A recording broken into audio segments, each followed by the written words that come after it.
Hello दोस्तों, नमस्कार। मैं कमलेश यादव आप सबका स्वागत करता हूं। अगर आपने हमारे चैनल को सब्सक्राइब नहीं किया है तो प्लीज़ सब्सक्राइब कर लीजिए। लाइक शेयर कमेंट और ज़रूर कीजिएगा। साथियों, अगर हमारा वीडियो साफ नहीं दिख रहा है तो आप फुल स्क्रीन में देखिएगा और पिक्चर की क्वालिटी जो है हाई रखिएगा। दोस्तों, आज हम चल रहे हैं संख्या और संख्या पद्धति पर। संख्या और संख्या पद्धति का वीडियो बनाने जा रहे हैं। दोस्तों, इस वीडियो हमने बेसिक और ट्रिक दोनों बताएंगे। इस वीडियो में हम बेसिक और ट्रिक दोनों बताएंगे और ये वीडियो जो है खास तौर पर रेलवे ग्रुप डी, पुलिस, लेखपाल, टेट आदि प्रतियोगी परीक्षाओं के लिए बनाने जा रहे हैं। तो चलिए, समय न बर्बाद करते हुए हम सीधा जो है आते हैं इस पे।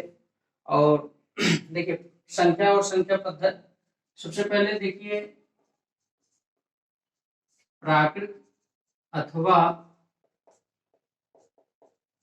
प्राकृतिक संख्याएं।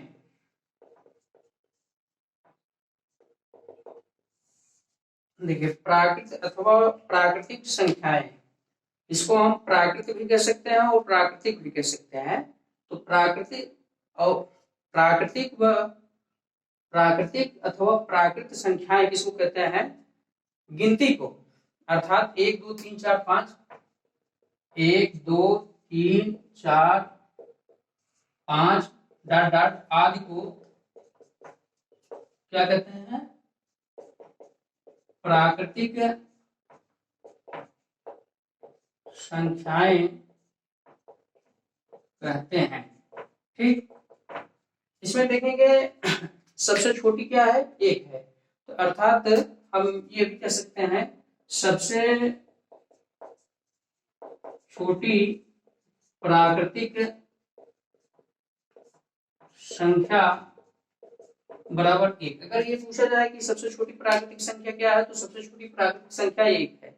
और ये पूछा जाए कि सबसे बड़ी प्राकृतिक संख्या क्या है, तो सबसे बड़ी प्राकृतिक संख्या ज्ञात करना असंभव है। अब इसके बाद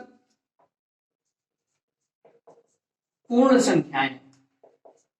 पूर्ण संख्याएं, पूर्ण संख्या किसको कहते हैं? देखिए, जीरो सहित प्राकृतिक संख्याओं को पूर्ण संख्या कहते हैं। अर्थात ये 0 1 2 3 4 डॉट डॉट आदि को पूर्ण संख्याएं कहते हैं। जैसे अब देखिए, इसमें एक चीज आप देखिएगा, 0 1 2 3 4 5 6 7 8 9 10 11 12, ये सब क्या है? पूर्ण संख्याएं हैं। ठीक है, तो सबसे छोटी पूर्ण संख्या क्या है आपकी? सबसे छोटी पूर्ण संख्या बराबर आपकी 0 हो गई। सबसे छोटी पूर्ण संख्या क्या हो गई? 0 हो गई। कहने का तात्पर्य यह है कि सबसे छोटी पूर्ण संख्या आपकी 0 हो गई। और अगर ये पूछा जाए कि सबसे बड़ी पूर्ण संख्या क्या है, तो सबसे बड़ी पूर्ण संख्या ज्ञात करना असंभव है। ठीक है, अब आगे चलते हैं। अब इसके बाद हम जानते हैं सम संख्याएं। सम संख्याएं किसको कहते हैं? सम संख्याएं उसको कहते हैं जो 2 से पूरी बार विभाजित हो जाए। वे संख्याएं जो 2 से पूरी बार विभाजित हो जाए सम संख्याएं कहलाती हैं। वे संख्याएं जो 2 से पूरी बार विभाजित हो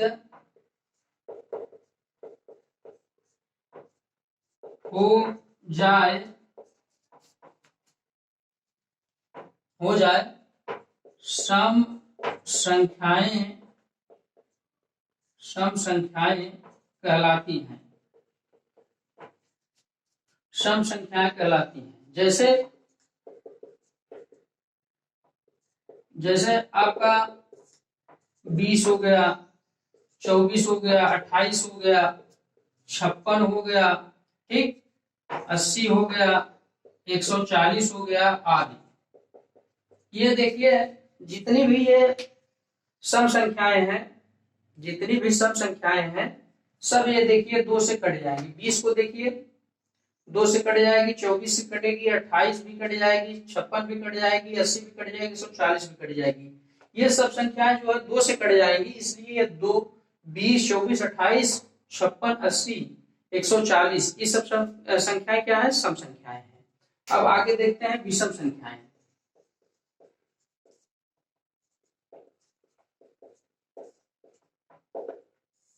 विषम संख्याएं देखिए,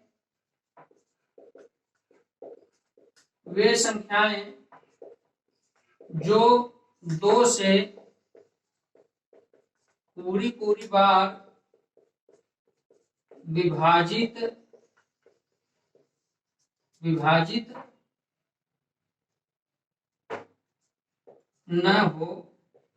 विभाजित न हो विषम संख्याएं कहलाती है। ठीक, वे संख्याएं जो 2 से पूरी पूरी बार विभाजित न हो विषम संख्याएं कहलाती हैं। जैसे आपका हो गया 1, 3, 5, 9, 15, 21, 31 आदि। ये देखिए जितनी संख्याएं हैं ये 2 से पूरी पूरी बार विभाजित नहीं होगी, इसलिए ये क्या हो गई? विषम संख्याएं हो गई। ये इसलिए क्या हो गई? विषम संख्याएं हो गई। ठीक, सम संख्याएं उनको कहते हैं जो 2 से पूरी पूरी बार विभाजित हो जाए, विषम संख्याएं उनको कहते हैं जो 2 से पूरी पूरी बार विभाजित न हो, उनको विषम संख्याएं कहते हैं। चलिए आगे चलते हैं।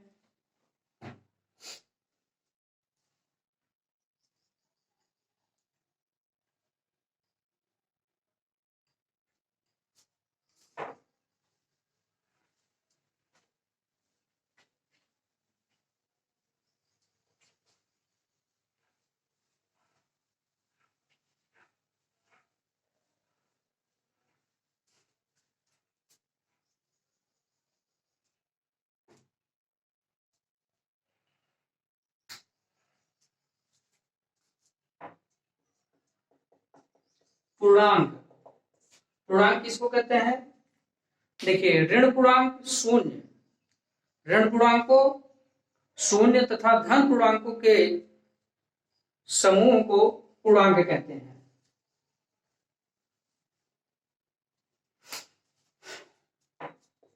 ऋण पूर्णांक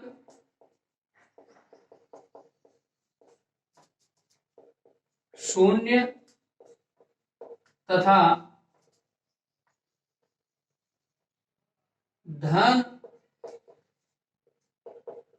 पूर्णांक के समूह को पूर्णांक कहते हैं।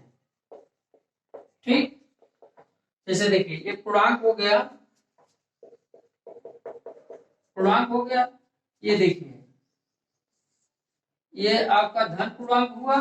ठीक, इसमें जैसे आपका हो जाएगा 2, 3, 4 न 125, ये सब क्या है? धन पूर्णांक है। अब देखिए जो ऋण पूर्णांक है, ऋण पूर्णांक कैसे लिख देंगे? -5, -7, -135, इस तरीके से ये ऋण पूर्णांक, ऋण पूर्णांक को ऐसे लिखते हैं, धन पूर्णांक को इस तरीके से लिखते हैं। ठीक, ये पूर्णांक समझ में आ गया। ऋण पूर्णांक शून्य तथा धन पूर्णांक के समूह को पूर्णांक कहते हैं। आगे समझ में, आगे चलते हैं।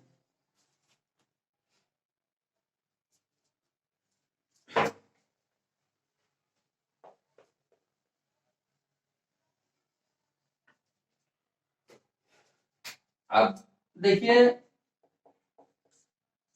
परिमेय संख्या, परिमेय संख्या क्या है?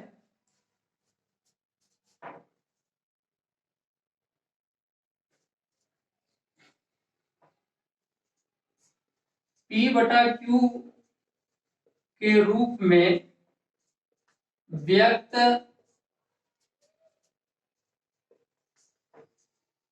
की जाने वाली संख्या ठीक, जहां Q बराबर न हो जीरो के, जहां Q बराबर न हो जीरो के, जहां Q बराबर न हो जीरो के, परिमेय संख्या, परिमेय संख्याएं, यहां पर ये संख्याएं लिख लीजिएगा, ठीक, परिमेय संख्याएं कहलाती है, ठीक, परिमेय संख्याएं कहलाती है। जैसे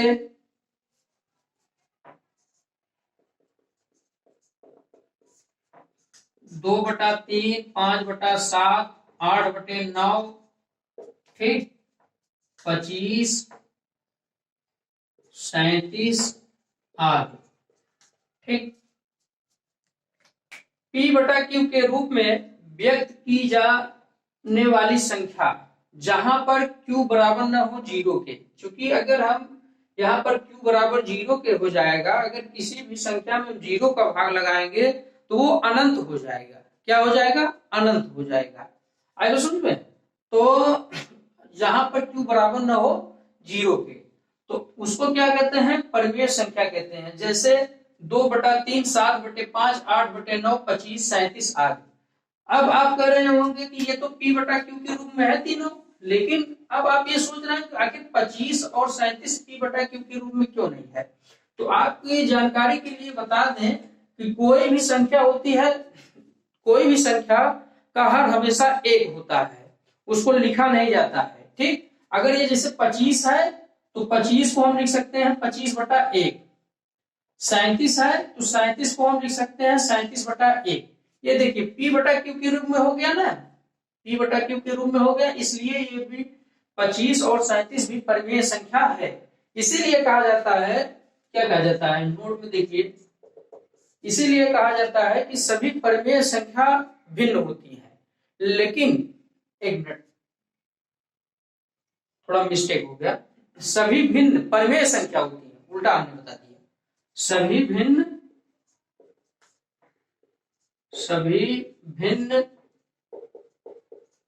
परिमेय संख्या होती है, परंतु सभी परिमेय संख्या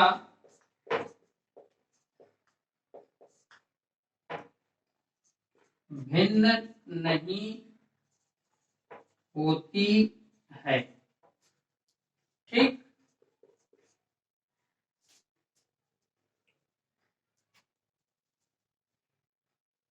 देखिए सभी भिन्न परिमेय संख्या होती है, परंतु सभी परिमेय संख्या भिन्न नहीं होती है। जैसे कि उदाहरण के तौर पे अभी हमने आपको बताया ये 2/3, 5/7, 8/9 ये क्या है? भिन्न है। तो भिन्न जितनी भी है वो सब क्या है? परिमेय संख्या। लेकिन सभी परिमेय संख्याओं को अगर भिन्न कहें तो ये गलत हो जाएगा। तो इसीलिए कहा गया है कि सभी भिन्न परिमेय संख्या होती है, परंतु सभी परिमेय संख्या, अब परिमेय संख्या तो 25 भी है, 37 भी है, बात समझ रहे हैं? तो परिमेय संख्या 25 भी है, 37 भी है, लेकिन ये भिन्न नहीं है। इसलिए कहा जा रहा है कि सभी भिन्न परिमेय संख्या होती है, परंतु सभी परिमेय संख्याएं भिन्न नहीं होती हैं। अब आगे अपरिमेय संख्या, अपरिमेय संख्याएं देखिए, परिमेय संख्या P/Q के रूप में व्यक्त की जाने वाली संख्याओं को परिमेय संख्या कहते हैं। अपरिमेय संख्या क्या है? ठीक उसके अपोजिट, जिसको हम P/Q के रूप में व्यक्त नहीं कर सकते। अब यहां पर लिखेंगे P/Q के रूप में व्यक्त न की जाने वाली संख्या को परिमेय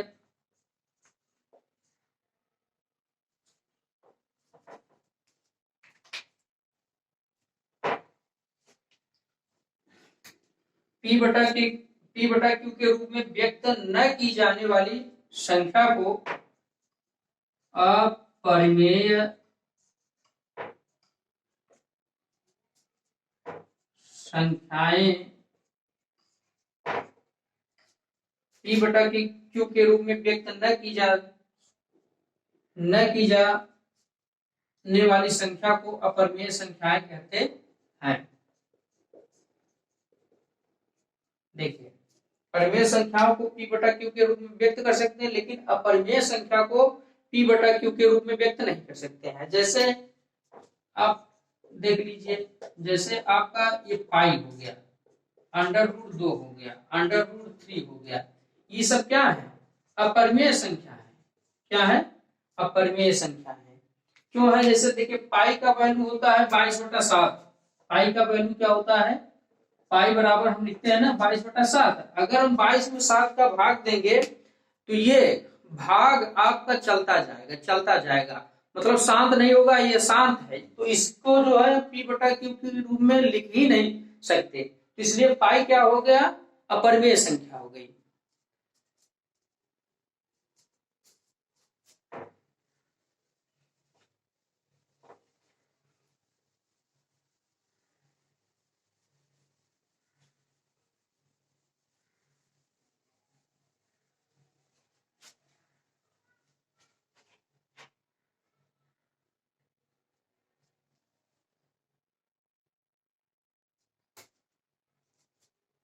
अब देखिए, भाज्य संख्याएं क्या है? देखिए, जो संख्या एक और स्वयं से विभाजित होने के अलावा और किसी संख्या से विभाजित हो जाए तो वह संख्या भाज्य संख्या कहलाती है। अब सुन, जो संख्या एक और स्वयं के अलावा और किसी से विभाजित हो उसको क्या कहेंगे? भाज्य संख्या। जो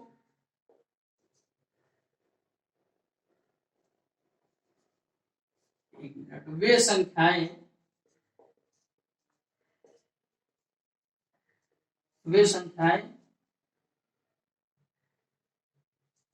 जो एक व स्वयं के अलावा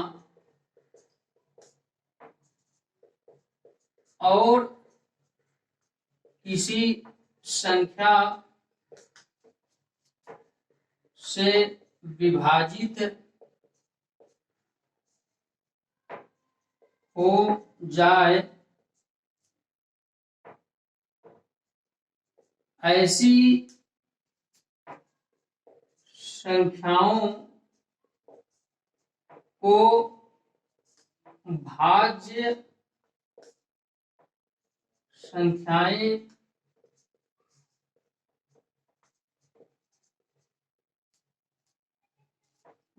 संख्याएं कहते हैं। देखिए, वे संख्याएं जो एक व स्वयं के अलावा और किसी संख्या से विभाजित हो जाए तो ऐसी संख्या को क्या कहते हैं? भाज्य संख्या कहते हैं। ठीक है, जैसे आप देख लीजिए, उदाहरण के लिए देख लीजिए, जैसे आपका हो गया 6 हो गया, 15 हो गया, 9 हो गया, 21 हो गया, न 40 हो गया, 50 हो गया, 8।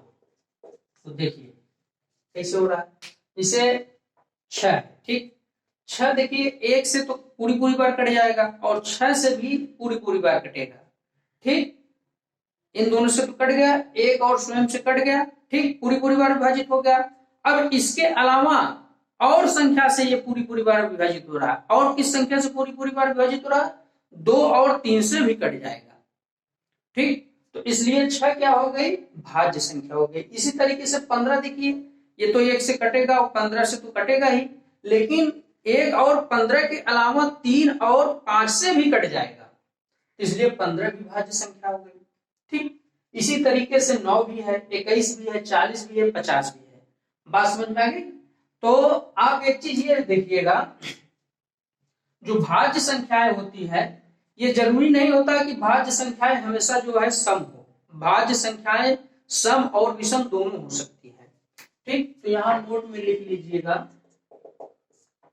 भाज्य संख्याएं सम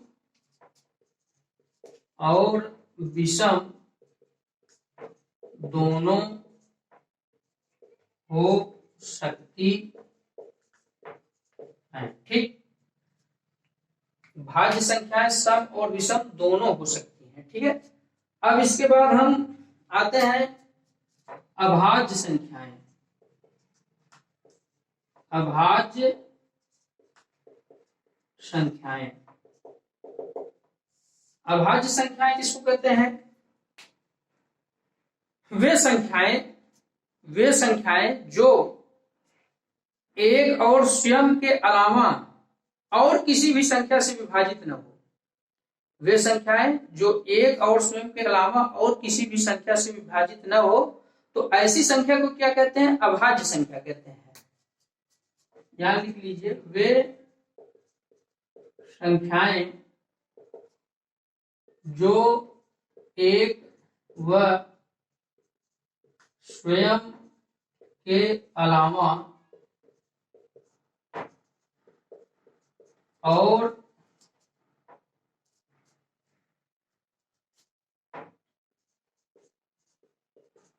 किसी, वे संख्याएं जो एक और स्वयं के अलावा और किसी संख्या से विभाजित न हो। ठीक, तो ऐसी संख्याओं को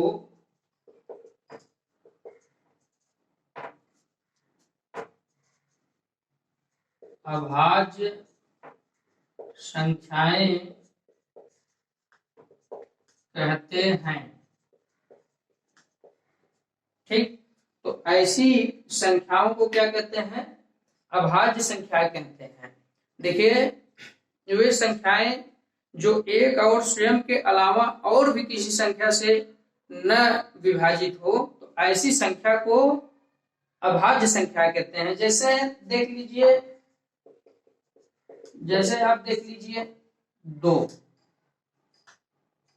ठीक, 3, 5, 7, 11, 17, 19, ठीक, 47 आदि।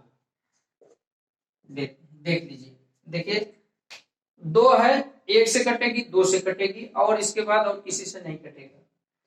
3, 5, 7, 19 है ना, 19 1 से कटेगी और स्वयं से कटेगी, अर्थात 19 से कटेगी।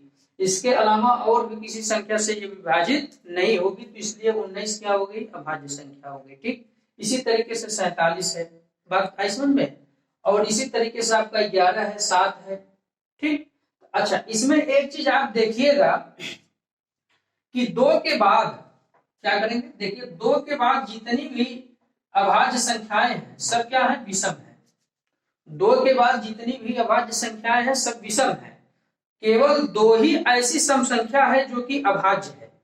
इसके बाद जितनी भी अभाज्य संख्याएं आप पाएंगे सब जो है विषम होंगी। तो यहां पे नोट में लिख लीजिए,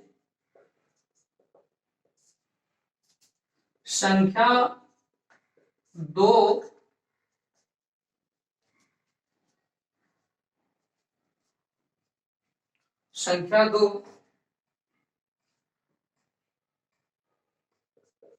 ऐसी अभाज्य संख्या है जो कि सम है। ठीक, संख्या 2 ऐसी अभाज्य संख्या है जो कि सम है। इसके बाद जितनी भी अभाज्य संख्या आप पाएंगे सब विषम संख्या होगी। आएगा समझ में? तो चलते हैं आगे।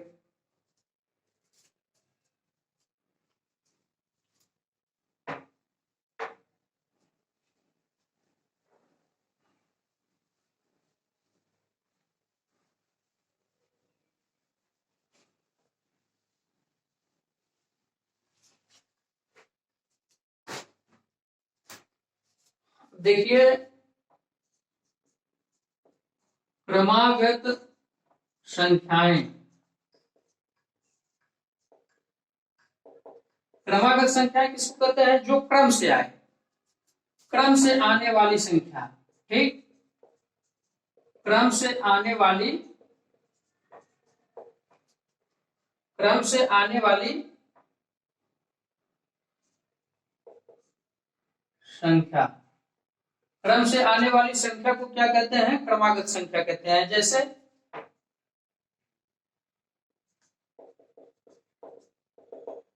जैसे आपका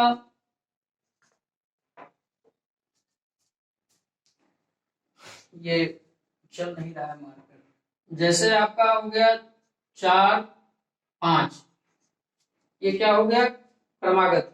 4 और 5 क्या हो गई? क्रमागत हो गई।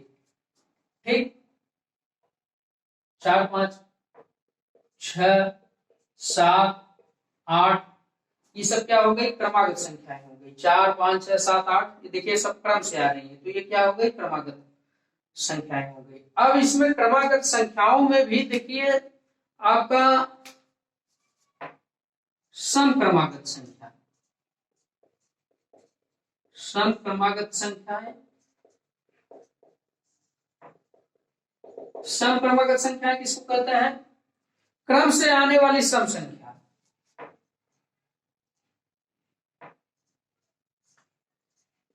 क्रम से आने वाली सम संख्या, क्रम से आने वाली सम संख्या को क्या कहते हैं? क्रमागत सम संख्या कहते हैं। ठीक, जैसे आपका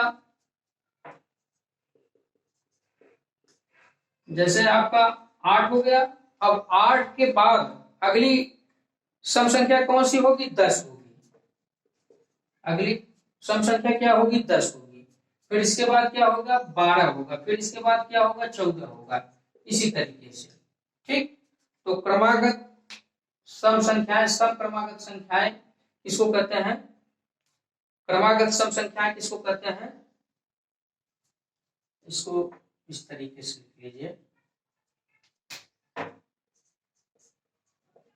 क्रमागत सम संख्याएं। क्रमागत सम संख्याएं, क्रम से आने वाली सम संख्या को क्रमागत सम संख्याएं कहते हैं। जैसे 8 10 12 14 आदि। ठीक है, आप एक चीज इसमें ध्यान दीजिएगा कि जो क्रमागत सम संख्याएं होती हैं हमेशा उनमें जो है 2 का अंतर होता है। क्रमागत सम संख्याओं का अंतर 2 होता है। जैसे 8 और 10 का देखेंगे तो 10 में से 8 को निकालेंगे 2 हो जाएगा, 12 में से 10 को निकालेंगे 2 हो जाएगा। तो क्रमागत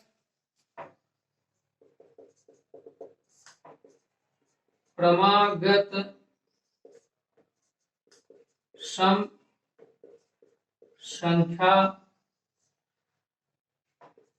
का अंतर हमेशा 2 होता है।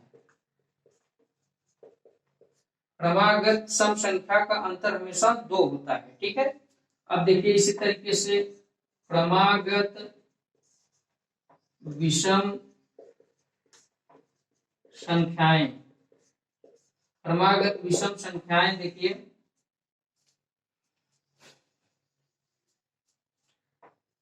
तो इसमें भी ऐसे क्रम से आने वाली विषम संख्याएं, क्रम से आने वाली विषम संख्या। ठीक, जैसे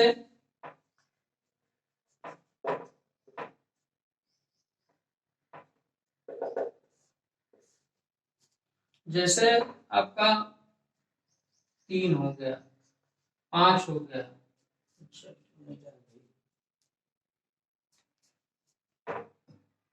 7 हो गया, 9 हो गया, 11 हो गया।